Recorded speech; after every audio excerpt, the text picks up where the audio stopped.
Bismillahirrahmanirrahim. Assalamualaikum warahmatullahi wabarakatuh. Innal hamdalillah nahmaduhu wa nasta'inuhu wa nastaghfiruh wa na'udzu billahi min shururi anfusina wa min sayyiati a'malina. May yahdihillahu fala mudilla lahu wa may yudlil fala hadiya lahu. Asyhadu an la ilaha illallah wahdahu la syarika lahu wa asyhadu anna Muhammadan abduhu wa rasuluhu man la nabiyya ba'dah. Allahumma salli wa sallim ala nabiyyina Muhammadin wa ala alihi wa ashabihi wa man tabi'ahum bi ihsanin ila yaumiddin. Amma ba'du. Fa inna asdaqal hadithi kitabullah wa khairul huda huda Muhammadin sallallahu alaihi wasallam wa syarrul umuri muhdatsatuha wa kullu muhdatsatin fid dini bid'ah wa kullu bid'atin dhalalah wa kullu dhalalatin finnar. Ahibat fillah, azanallahu wa iyyakum jami'an. Pembahasan kita kali ini berbeda dengan pembahasan-pembahasan yang lalu.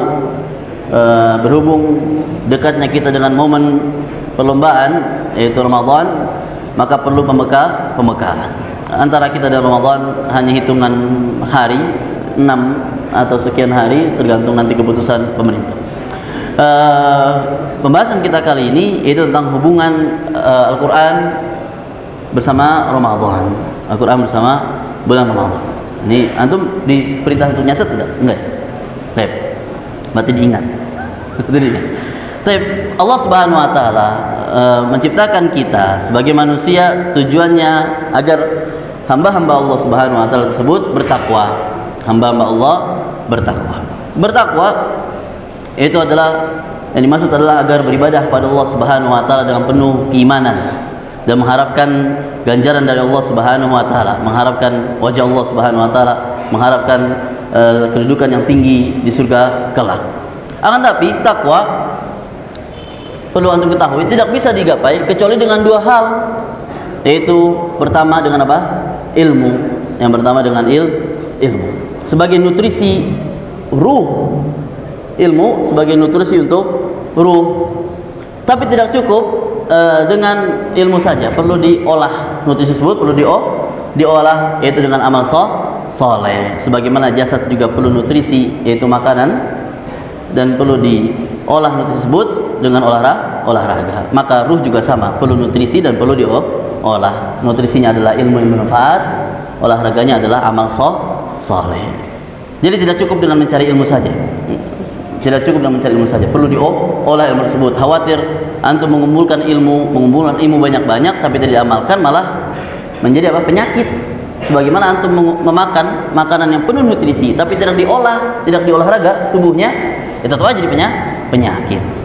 Demikian pun ruh, bisa jadi sakit. Antum mencari ilmu banyak-banyak malah jadi futur. Alih-alih takut pada Allah Subhanahu wa taala malah berani sama Allah Subhanahu wa taala. Memang kenyataannya demikian. Ke beberapa penuntut ilmu yang salah niat dalam belajar dan proses pendidikan yang mungkin bisa terjadi kesalahan di dalamnya, semakin bertambah ilmunya seseorang malah semakin mundur softnya. Kelas 1 di depan, semakin kelas 12 semakin ke belakang. Heran kenapa bisa terjadi tersebut. Harusnya kalau memang pendidikan itu baik dan benar, normalnya kelas 12 adalah yang berada di depan. Iya, semakin berilmu semakin buntul kesensitifan dia terhadap Allah Subhanahu wa taala. Pentingnya membersihkan hati dari sekarang ya, betul-betul. Iya. Anak kan kelas 11 Ustaz sudah OSIS. Maka anak boleh terlambat. Anak kelas 12. Besok-besok anak udah khidmah, enggak perlu sholat. Besok anak udah ustaz. Sholatnya di luar, la ilaha illallah. Ini penting, pentingnya kita mengerti untuk apa ilmu dipelajari. Yang diamalkan agar ilmu tersebut bermanfaat buat diri kita. Baik. Ilmu yang dimaksud nutrisi ruh kita, yaitu adalah ilmu yang dimaksud ada ilmu yang bermanfaat. Kapan ilmu itu bermanfaat? Ilmu yang bersumber dari Al-Quran dan Al-Hadis sesuai dengan pemahaman para salaf. Sebagaimana Allah Ta'ala berfirman di surah Al-Baqarah, Alif Lam Mim, Dzalikal kitabu la raiba fihi. Alif Lam Mim, demikianlah Al-Quran yang di dalamnya tidak ada keraguan sekalipun. Sebagai apa? Hudan lil muttaqin, sebagai petunjuk bagi orang-orang yang bertakwa. Petunjuk bertakwa. Benar tidak? Berarti tandanya kita diciptakan oleh Allah Subhanahu wa taala di muka bumi ini untuk bertakwa, beramal soleh, ibadah. Tapi tidak cukup, maka perlu diolah, diamalkan. Dan yang termasuk amalan yang perlu kita angkat di sini karena dekatnya kita dengan Ramadan, Allah Ta'ala berfirman, ya ayyuhalladzina amanu kutiba alaikumusiyam kama kutiba alal ladzina min qablikum la'allakum tattaqun. Wahai orang beriman, telah ditetapkan atas kalian puasa sebagaimana ditetapkan atas mereka-mereka orang-orang yang sebelum kalian agar kalian bertakwa. Takwa adalah puncak tujuan kita beribadah pada Allah Subhanahu wa taala. Maka perlu kita gapai ketakwaan tersebut dengan menuntut ilmu dan mengamalkannya. Menuntut ilmu dan mengamalkan. Baik, kita akan bahas hubungan erat antara Quran bersama bulan Ramadan seperti tadi yang disampaikan. Itu adalah Al-Quran sebagai petunjuk, dan Ramadan ternyata adalah di bulan Ramadan di dalam terdapat momen Quran turun sebagaimana Allah berikan isyarah di dalam ayat Siyam, dikatakan syahrul Ramadan alladzi unzila fihi al-Quran hudan lin-nasi wa bayyinatin minal huda wal furqan. Bulan Ramadan telah diturunkan di dalamnya Al-Quran sebagai petunjuk bagi manusia, wa bayyinat, dan penjelas bagi mereka, minal huda, dari hidayah yang Allah turunkan, wal furqan, pembeda antara hak dan yang batil. Bulan Ramadan adalah bisa dikatakan syahrul Quran. Bulan Ramadan bisa dikatakan syahrul Quran karena di dalamnya diturunkan Al-Quran. Bahkan lebih spesifik lagi, turunnya adalah di malam Lailatul Qadar, yang mana Allah Ta'ala berfirman, inna anzalnahu fi Lailatul Qadar. Sungguh kami turunkan di dalamnya Al-Quran pada malam Lailatul Qadar. Ikatan Allah sendiri memberikan isyarat. Dari sini ikatan Al-Quran bersama Ramadan begitu kuat. Maka pentingnya bagi kita untuk menghidupkan amalan-amalan yang terbaik di bulan Ramadan. Di antaranya adalah menghidupkan membasahi lisan kita dengan baca Al-Quran. Kemudian Rasulullah SAW pada setiap tahunnya mengalami urdah ini yang maksud adalah setoran Al-Quran dari setiap wahyu yang turun kepada Nabi kita Muhammad SAW. Dan itu terjadi kapan? Setiap bulan Ramadan. Rasulullah Jibril datang kepadanya, kemudian Rasulullah menyetorkannya setiap bulan Ramadan. Sampai kiranya di tahun terakhir Rasulullah hidup dan Rasulullah meninggal di tahun tersebut, Rasulullah menyetorkan kepada Jibril alaihissalam dua kali, yang saat itu dihadiri oleh seorang sahabat siapa? Zaid bin Thabit. Sebagaimana dalam Bukhari dari Ibnu Abbas radhiyallahu taala anhu berkata, kana Rasulullah sallallahu alaihi wasallam ajwadan nas bil khair. Wa kana ajwad ma yakun Ramadan hatta yalqahu Jibril, wa kana Jibril yalqahu fi kulli lailatin min Ramadan hatta yansalikhu fayudarisuhu al-Quran. Fala Rasulullah sallallahu alaihi wasallam hina yalqahu Jibril ajwadu bil khairi minar rihil mursalah. Dikatakan oleh Ibnu Abbas, Rasul adalah orang yang paling baik, baik di muka bumi ini. Wa kana ajwad ma yakun, dan kondisi Rasul terbaik dari kebiasaannya hina yalqahu Jibril, di saat Rasul ingin bertemu Jibril. Kapan itu? Wa kana Jibril yalqahu fi kulli lailatin min Ramadan, yang mana Jibril senantiasa bertemu Rasul setiap malam-malam Ramadan, hatta yansalikh fayudarisul Quran, sampai kiranya Jibril bertemu lalu mengajarkan padanya Al-Quran.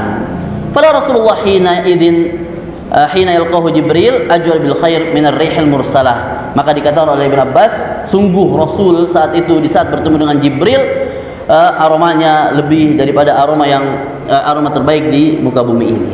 Bagaimana sikap Rasul sallallahu alaihi wasallam.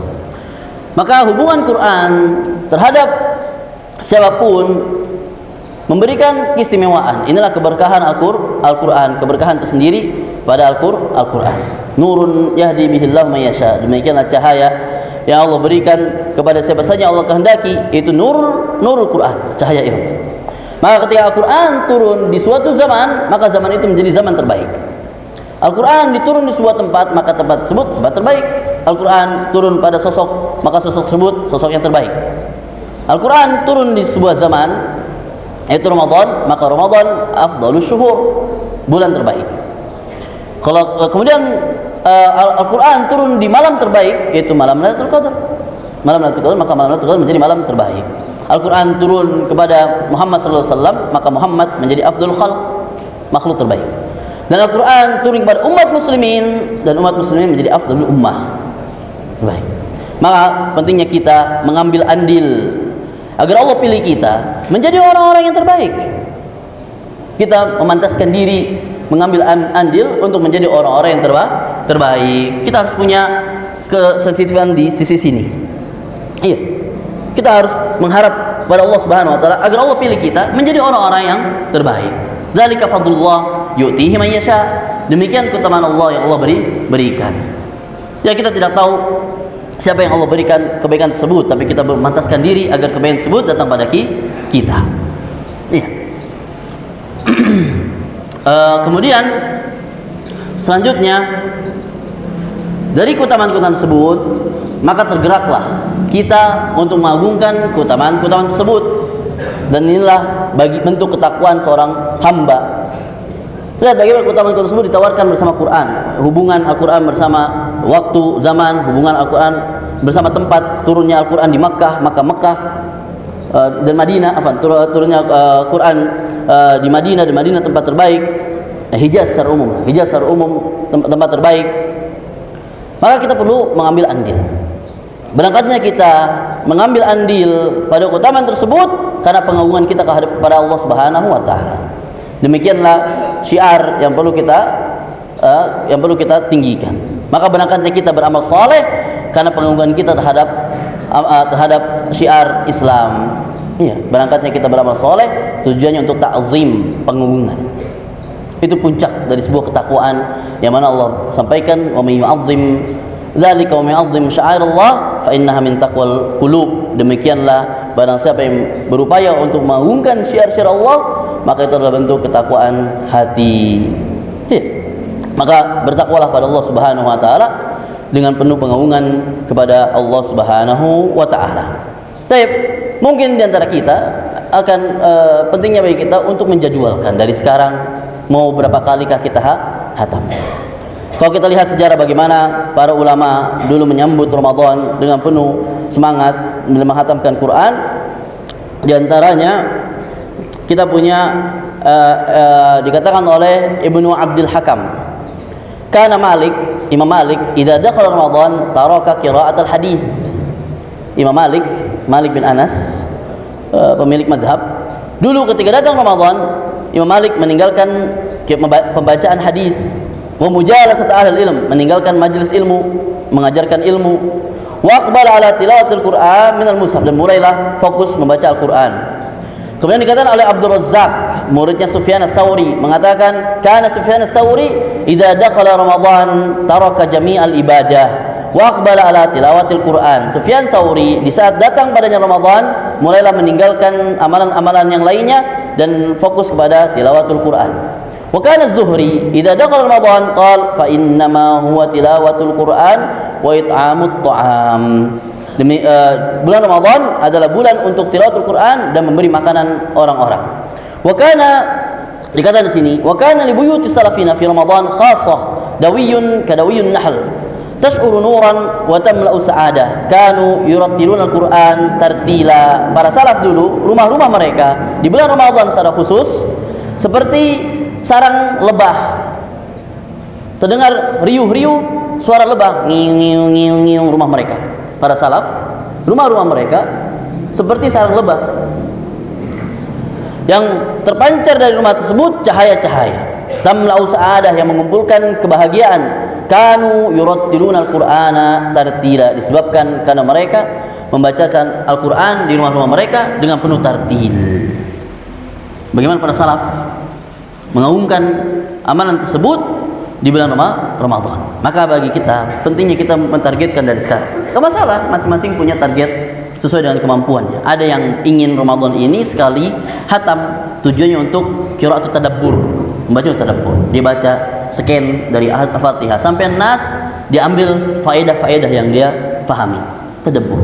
Setiap ada ayat yang menyentuh hatinya, yang dia terpengaruh dengan ayat tersebut, maka dia maka dia apa? Dia ambil kemudian dia bagikan kepada orang-orang sampai kiranya dia terpengaruh dengan ayat. Banyak di antara mereka, banyak di antara penuntut ilmu yang dia belum hafal Quran mungkin. Belum Allah karuniakan dia hafal Quran. Tapi Allah karuniakan dia terpengaruh dengan Quran. Dan ayat yang mempengaruhi Al-Quran dan ayat-ayat yang mempengaruhi hatinya begitu banyak. Seakan-akan dia seperti menghafal Quran. Dan inilah cara para salaf. Salaf dulu adalah berusaha untuk menjadikan Al-Quran itu mengaruhi hatinya sehingga akhlaknya dia tentang Quran. Sebagaimana Rasulullah SAW memiliki akhlak pada dirinya yaitu Al-Quran. Kana khuluquhul Quran. Inilah penting bagi kita untuk menjadikan ilmu sebagai karakter pada diri kita. Ilmu menjadi karakter pada diri kita, bukan sekedar maklumat. Sehingga dimanapun kita melangkah, di situ ilmu ada. Value dari seorang penuntut ilmu itu tentang ilmu. Ilmu ada bersama dirinya sampai kiranya sikapnya menjadi nilai buat orang lain, ucapannya menjadi nilai buat orang lain. Apalagi misalnya langkah-langkahnya menjadi nilai buat orang lain. Demikianlah Rasulullah SAW sampai ucapannya, perbuatannya, sifat khuluqiyah dan khalqiyahnya menjadi nilai buat orang lain. Maka penting bagi kita untuk menjadikan ilmu tersebut menjadi karakter. Atau dia ingin membaca bulan Ramadan 2 kali khatam, sekali untuk tadabbur, sekali untuk tilawah, atau 3 kali khatam, sekali tadabbur, 2 kali tilawah, atau yang semisalnya. Maka dijadwalkanlah dari sekarang, ditargetkan dari sekarang dengan memohon pertolongan kepada Allah Subhanahu wa taala. Ini yang perlu Anda sampaikan. Semoga Allah berikan taufik dan hidayah untuk kita semua. Pentingnya bagi kita untuk saling motivasi untuk terus taat kepada Allah Subhanahu wa taala dan terus berlomba-lomba dalam kebaikan. Ya, berlomba-lomba nanya antum sudah berkali khatam enggak? Menjadi bukan sebuah aib agar kita terus motivasi untuk terus beribadah pada Allah Subhanahu wa taala. Semoga amalan ini menjadi bekal kita untuk kita kembali pada Allah Subhanahu wa taala dengan hujjah di hadapan Allah Subhanahu wa taala. Wallahu taala a'lam bissawab. Wastaghfirullah li wa lakum wa lisa'il muslimin min kulli dzamb wastaghfiruhu innahu huwal ghafurur rahim. Subhanakallahumma wa bihamdik asyhadu an la ilaha illa anta astaghfiruka wa atubu ilaik. Wassalamu alaikum warahmatullahi wabarakatuh.